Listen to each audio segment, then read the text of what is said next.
Right, ఇక పత్రికల్లో వచ్చిన ప్రధానమైన వార్తలు చూద్దాం. ముందుగా నమస్తే తెలంగాణలో మేడిగడ్డుపై నివేదిక మేడి పండే అంటూ వార్త కనిపిస్తూ ఉంది.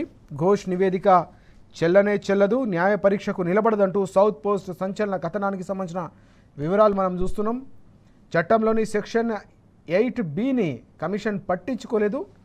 దర్యాప్తు దశలోనే మొత్తం కమిషన్ అంతా కూడా తప్పిదాలు చేసింది. ఆరోపణలు ఎదుర్కొంటున్న వారు తమను నిర్దోషులుగా నిరూపించుకునే అవకాశం కమిషన్ ఇవ్వలేదు.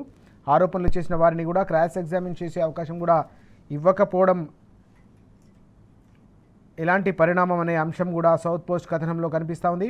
గతంలో అద్వానీ అలాగే బాలసుబ్రహ్మణ్యం కేసుల్లో సెక్షన్ 8(b)ని తప్పనిసరి అని ఓవైపు దేశ అత్యున్నత న్యాయస్థానం సుప్రీంకోర్టు అలాగే ఏపీ హైకోర్టు కూడా స్పష్టం చేశాయి. ఇదంతా కూడా సహజ న్యాయ సూత్రాలకు అలాగే సుప్రీంకోర్టుకు సంబంధించిన పునరుద్ఘాటనలకు కూడా ఏ దశలోనూ కూడా పట్టించుకోలేదు. ఇది పూర్తిగా సహజ న్యాయ సూత్రాలకు విరుద్ధం అంటూ సౌత్ పోస్ట్ సంచలన కథనం ప్రచురించిన అంశానికి సంబంధించిన సమగ్రమైన వివరాలతో కూడిన కథనం ఇది. మేడిగడ్డపై పూర్తిగా నివేదిక ఏదైతే ఉందో కమిషన్ నివేదిక మేడి పండే అనే అంశానికి సంబంధించిన వివరాలు మనం చూస్తూ ఉన్నాం. ఇందులో అనేక కీలకమైన అంశాలు, ఓవైపు సహజ న్యాయ సూత్రాలు, మరోవైపు సుప్రీంకోర్టుకు సంబంధించి పునరుద్ఘాటనలు ఏ దశలో కూడా కమిషన్ నివేదిక పట్టించుకోకపోవడం అనేది మొత్తం వ్యవహారంలో కీలకంగా మారుతున్న సందర్భం. దీనిపై సౌత్ పోస్ట్లో వచ్చిన సంచలన కథనం ఏదైతే ఉందో ఇప్పుడు పెద్ద ఎత్తున చర్చకు దారితీస్తున్న పరిస్థితి ఇది.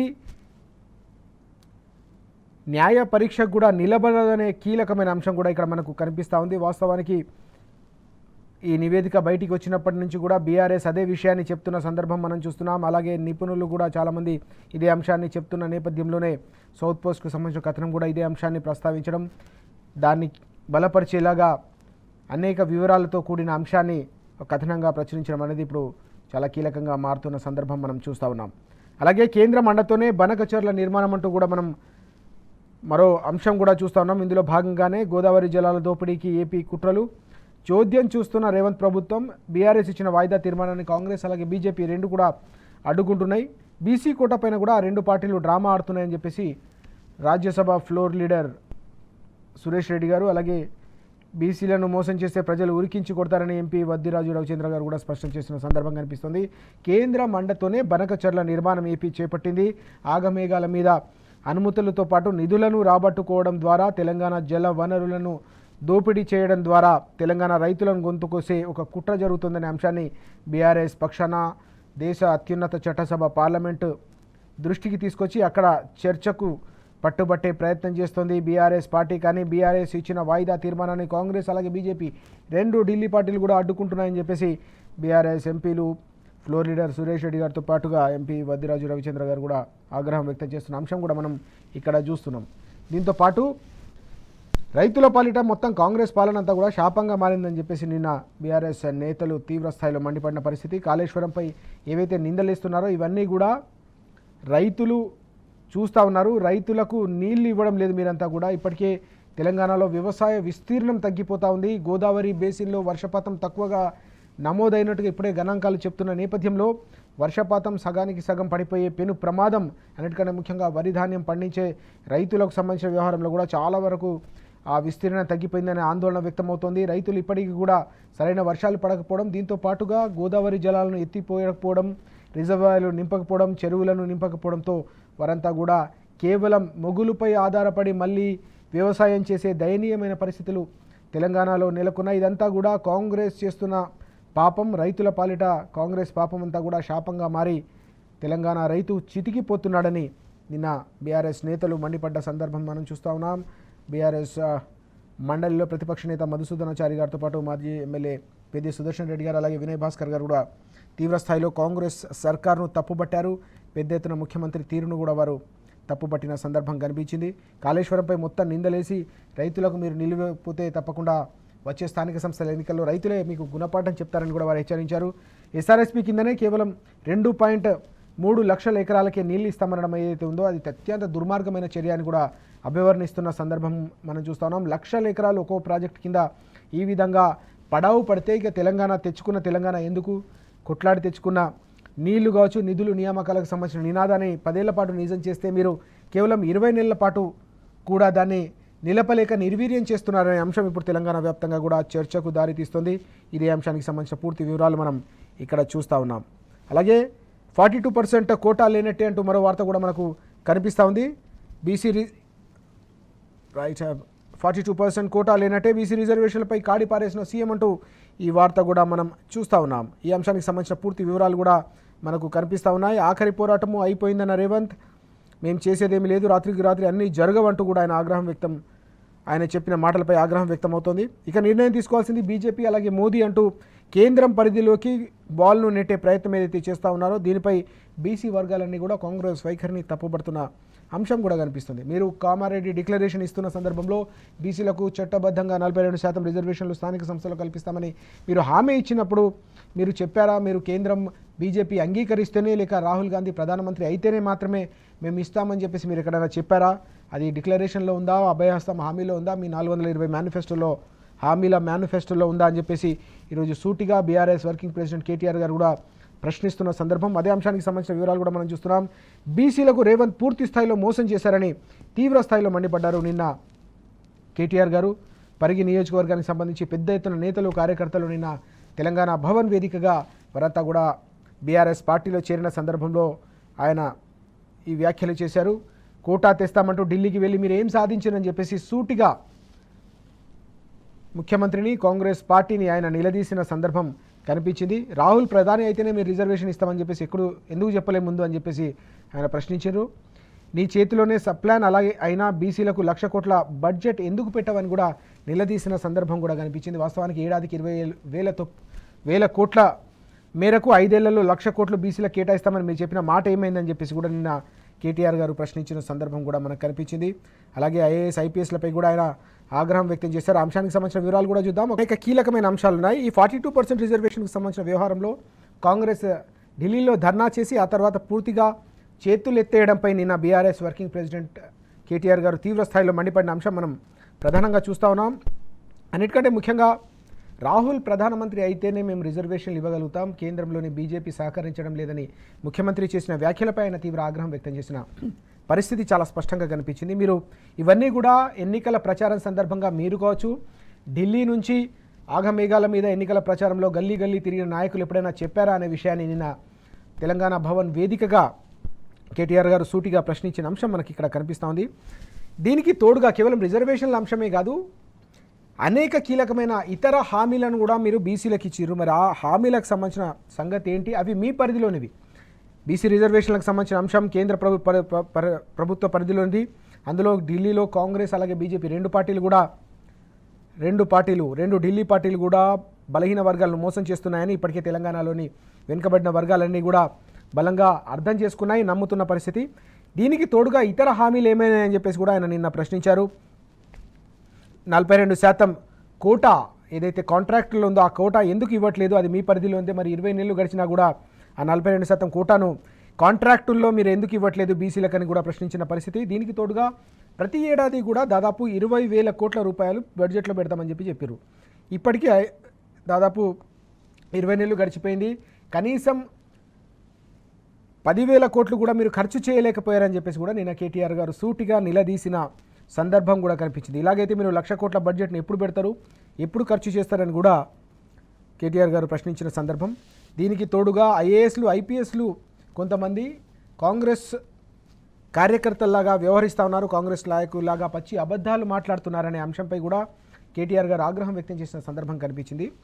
వాస్తవానికి రేషన్ కార్డులకు సంబంధించిన వ్యవహారంలో బీఆర్ఎస్ హయాంలో కూడా దాదాపు 6.5 లక్షలకు పైగా రేషన్ కార్డులను పంపిణీ చేస్తే ఇటీవల ఒక సమావేశంలో కొంతమంది నాయకులు మాట్లాడుతూ అసలు గతంలో రేషన్ కార్డులకు సంబంధించిన పంపిణీ జరగలేదంటూ ఏదైతే మాట్లాడారో దానికి తోడుగా ఇతర అంశాల్లో కూడా ఐఏఎస్ ఐపీఎస్ వంటి అధికారులు కూడా కాంగ్రెస్ నేతల్లా మాట్లాడడం, పచ్చి అబద్ధాలు మాట్లాడడం దారుణం అని చెప్పేసి కేటీఆర్ గారు మండిపడిన సందర్భం కూడా మనకు కనిపించింది. దీనితో పాటుగా 2 ఏళ్లలో తప్పకుండా మళ్ళీ వచ్చేది బీఆర్ఎస్ పార్టీయే, మళ్ళీ వస్తాం, లెక్క సరి చేస్తాం, వారందరికీ సంబంధించిన పేర్లు కావచ్చు వివరాలని కూడా నమోదు చేసుకుంటున్నామని కూడా నిన్న కేటీఆర్ గారు స్పష్టం చేసిన సందర్భం కనిపించింది. అలాగే ఫిరాయింపు ఎమ్మెల్యేలకు సంబంధించిన వ్యవహారాన్ని కూడా ఆయన ప్రస్తావించారు. వాళ్ళు ఏ పార్టీలో ఉన్నారో కూడా కనీసం చెప్పలేని పరిస్థితుల్లో వారంతా కూడా ఇబ్బందులు పడుతూ ఉన్నారు. ఇది వాళ్ళకు ఏర్పడిన పరిస్థితి అని మండిపడిన సందర్భం కూడా కనిపించింది. బీఆర్ఎస్లో పెద్ద ఎత్తున పార్టీ నేతలు, ఇతర పార్టీలకు సంబంధించిన నేతల ప్రవాహం అయితే కొనసాగుతుంది. స్థానిక సంస్థల ఎన్నికలు ముంగిట్లో ఉన్న వేళ తెలంగాణ భవన్ నాయకులు కార్యకర్తల కోలాహలంతో, కేవలం గులాబీ పార్టీ నేతల కార్యకర్తల కోలాహలంతోనే కాదు, ఇతర పార్టీల నుంచి కూడా పెద్ద ఎత్తున వలస వస్తున్న నేతలు కార్యకర్తలతో రోజు రోజు కూడా కలకలలాడుతున్న పరిస్థితి కనిపిస్తూ ఉంది. ఇదంతా కూడా స్థానిక సంస్థల ఎన్నికల్లో బీఆర్ఎస్ వైపు పూర్తిగా హవా ఉండబోతుందనడానికి ఒక స్పష్టమైన సంకేతంగా రాజకీయ విశ్లేషకులు కూడా అంచనా వేస్తున్న సందర్భం మనకు కనిపిస్తూ ఉంది. మనం చూస్తున్నాం, నిన్న తెలంగాణ భవన్ వేదికగా జరిగిన సమావేశంలో కేటీఆర్ గారు మాట్లాడుతున్న సందర్భంలో పెద్ద ఎత్తున పార్టీ నేతలందరూ కూడా తరలి వచ్చిన అంశం కూడా మనకు కనిపించింది. అలాగే రేవంత్కు కేసీఆర్ ఫోబియా అంటూ కూడా నిన్న మండిపడ్డారు కేటీఆర్ గారు. ప్రతి సందర్భంలో, ప్రతి మాటలో, ప్రతి ప్రసంగంలో కేసీఆర్ గారి పేరు లేనిదే రేవంత్ పూట గడవడం లేదు, కేసీఆర్ ఫోబియా పట్టుకుంది, కేసీఆర్ గారి ఫోబియా పట్టుకుంది ముఖ్యమంత్రికి అంటూ ఆయన మండిపడిన సందర్భం కూడా మనకు ఇక్కడ కనిపిస్తూ ఉంది. అలాగే కరీంనగర్లో 14న బీసీ గర్జన నిర్వహించాలని చెప్పేసి తీసుకున్న నిర్ణయానికి సంబంధించిన వార్త కూడా మనం చూస్తూ ఉన్నాం. రిజర్వేషన్లకు చట్టబద్ధత ఉండాల్సిందే అని చెప్పేసి నిన్న బీఆర్ఎస్ పార్టీకి సంబంధించిన అనేక మంది బీసీ నేతలంతా స్పష్టం చేశారు. ఆ తర్వాతే స్థానిక సంస్థల ఎన్నికలు వెళ్లాలని కూడా వారు రాష్ట్ర ప్రభుత్వాన్ని, కాంగ్రెస్ సర్కార్ను, ముఖ్యమంత్రిని డిమాండ్ చేసిన సందర్భం కనిపించింది. రాష్ట్ర వ్యాప్తంగా బీసీ సభలు నిర్వహిస్తాం, కేవలం కరీంనగర్ వేదికగా ప్రారంభమయ్యే ఈ బీసీ గర్జనే కాదు, రాష్ట్రంలోని అన్ని జిల్లాల్లో కూడా బీసీ సభలు నిర్వహిస్తామని చెప్పేసి నిన్న శాసన మండలిలో ప్రతిపక్ష నేత సిరికొండ మధుసూదనాచారి గారు స్పష్టం చేసిన సందర్భం. బీఆర్ఎస్ నేతల భేటీ అనంతరం ఆయన మీడియాతో మాట్లాడిన సందర్భంగా అనేక వివరాలు వెల్లడించారు. బీసీల పోరుబాటపై ఉమ్మడి నిర్ణయం తీసుకొని ముందుకు సాగుతామని తలసాని శ్రీనివాస్ యాదవ్ గారు, అలాగే శ్రీనివాస్ గౌడ్ గారు కూడా స్పష్టం చేసిన అంశం కూడా మనకు కనిపించింది. అలాగే రేవంత్ సీఎంగా ఉండడం దౌర్భాగ్యం, జయశంకర్ ఆలోచనలకు, తెలంగాణ ప్రజల ఆకాంక్షలకు అనుగుణంగా పాలన లేదంటూ ప్రెస్ అకాడమీ మాజీ చైర్మన్ నల్లం నారాయణ గారు కూడా ఫైర్ అయిన అంశం మనకు కనిపిస్తూ ఉంది. బీసీ ఉద్యోగుల సమాచారం ఇవ్వలేం, తెలంగాణ బీసీ కమిషన్ అసంతృప్తి అంటూ ఆ వార్త కూడా మనకు కనిపిస్తూ ఉంది. ఆర్డినెన్స్లో చేర్చింది రాజకీయ రిజర్వేషన్లే అనే మరో కీలకమైన అంశం కూడా కనిపిస్తుంది. కాంగ్రెస్ ప్రభుత్వం ఆర్డినెన్స్ పేరిట చేసిన ఏదైతే హైడ్రామా ఉందో అందులో కూడా కేవలం రాజకీయ రిజర్వేషన్లను మాత్రమే పొందుపరిచారు తప్ప ఇతర అంశాలేవి కూడా లేకపోవడం కూడా కాంగ్రెస్ చిత్తశుద్ధిని స్పష్టం చేస్తుంది. ఆ పార్టీకి, ఆ ప్రభుత్వానికి చిత్తశుద్ధి లేదనే అంశం మరోసారి వెల్లడవుతుందనే విషయం కూడా మనకు ఇక్కడ కనిపిస్తూ ఉంది.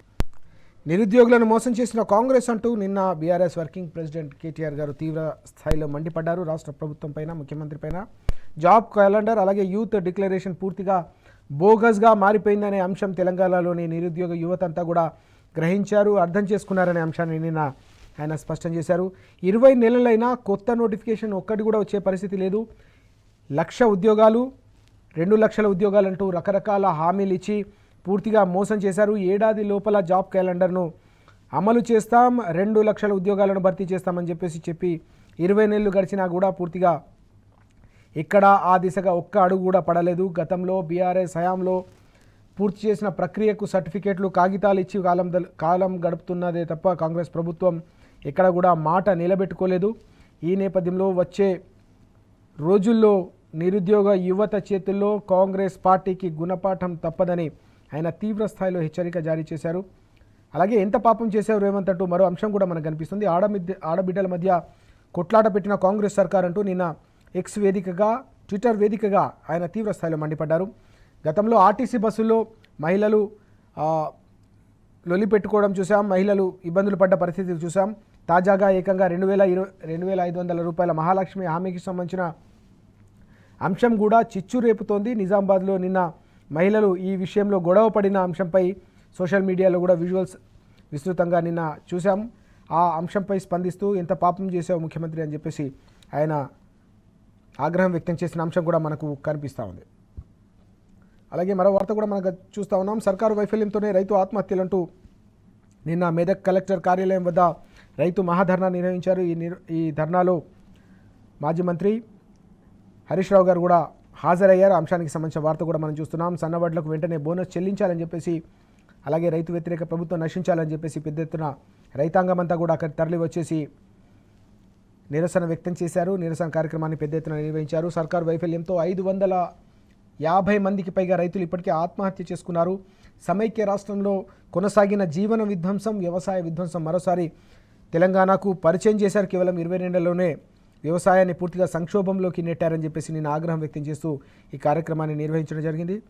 కాంగ్రెస్ 600 రోజుల పాలనలో 600 మంది బలవన్ మరణాలు, పాలనను గాలి కొదిలేసిన రేవంత్ ఆశపడి ఓటేస్తే మోసపోతామని కేసీఆర్ గారు ఆనాడే చెప్పారు.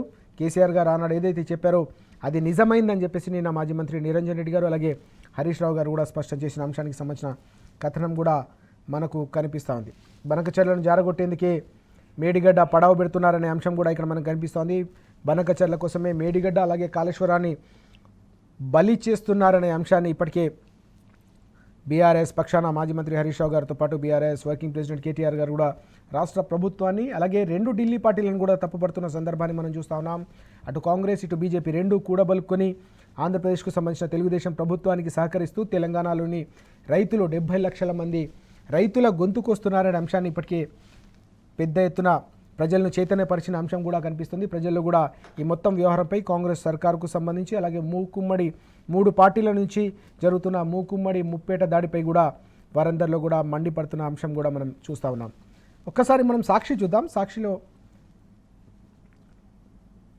కీలకమైన అంశం ఒకటి మనకు కనిపిస్తుంది. ఇక్కడ ఏ క్షణంలోనైనా సింగూరుకు గండి అనే ఒక వార్త మనకు కనిపిస్తుంది.